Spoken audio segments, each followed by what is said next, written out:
आज आपण बनवणार आहोत लोणचं. हे बघा मी लोणचं बनवलेलं आहे. आपण बघूया रेसिपी. हे बघा मी लोणचं कैऱ्या फोडून घेतलेल्या आहे.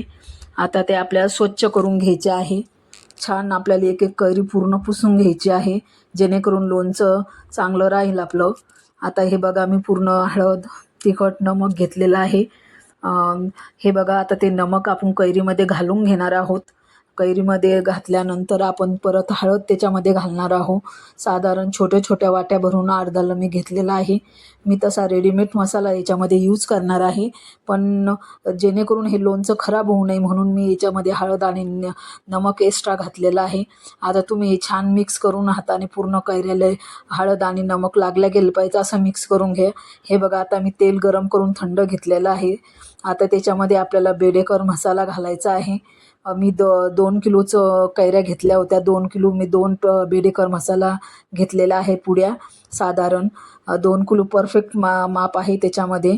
आता आपण याच्यामध्ये तिखटसुद्धा घालणार आहोत थोडं चवीसाठी. तुम्ही गूळसुद्धा गोड करायचं असेल तर गूळसुद्धा याच्यामध्ये घालू शकता, पण मी गूळ न घालता मला तिखट आवडते म्हणून मी त्याच्यामध्ये तिखट घातलेलं आहे. आणि हे परफेक्ट मेजरमेंट आहे 2 किलोचं. तुम्ही मस्त बनवू शकता लोणचं, एकदम खायला टेस्टी आणि खूप छान लागते. मी तेल थंड करून त्याच्यामध्ये मेथ्यासुद्धा घातलेल्या होत्या, तुम्ही बघितल्या असतील.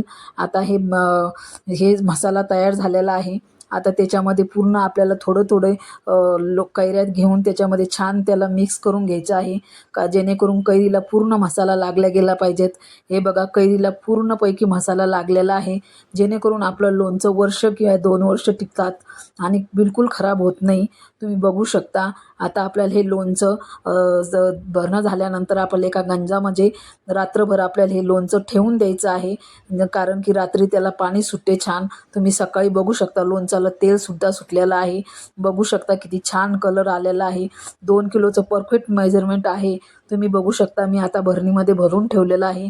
तुम्हाला ही रेसिपी आवडल्यास नक्की लाईक सबस्क्राईब करायला विसरू नका आणि धन्यवाद.